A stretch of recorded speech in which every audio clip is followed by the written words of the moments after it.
Assalamualaikum warahmatullahi wabarakatuh. Saudaraku di mana saja berada, yang insya Allah kita semua dalam lindungan, bimbingan, rahmat serta hidayah daripada Allah SWT. Amin. Mari kita simak firman Allah Subhanahu wa taala dalam Al-Qur'an surat At-Taubah ayat 111. A'udzu billahi minasyaitonir rajim. Bismillahirrahmanirrahim. Innallaha ashtara minal mu'minin anfusahum wa amwalahum bi anna lahumul jannah. Sesungguhnya Allah Subhanahu wa taala telah membeli diri orang-orang beriman dan hartanya dengan syurgaku, kata Allah.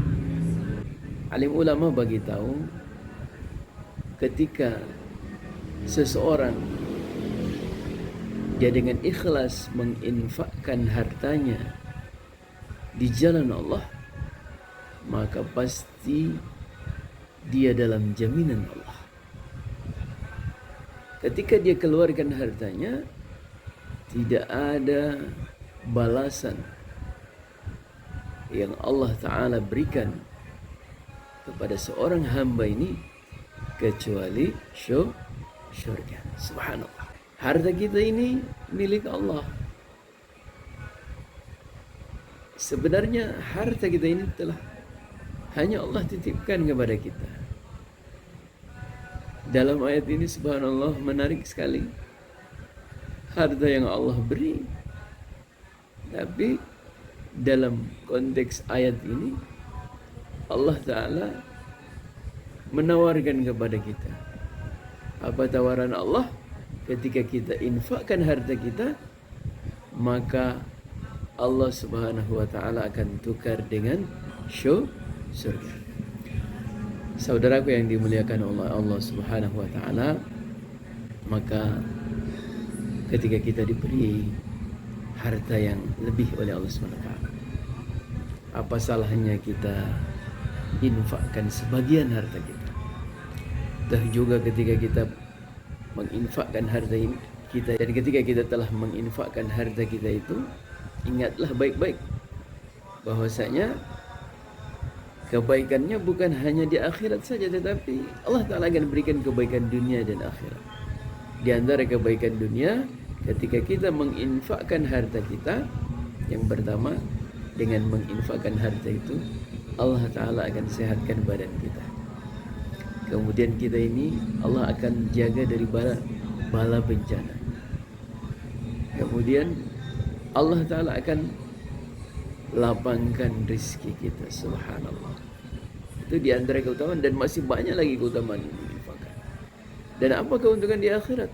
Subhanallah, di antara keuntungan di akhirat, Allah Subhanahu wa Ta'ala akan naungi kita daripada panasnya api neraka dengan menginfakkan harta kita.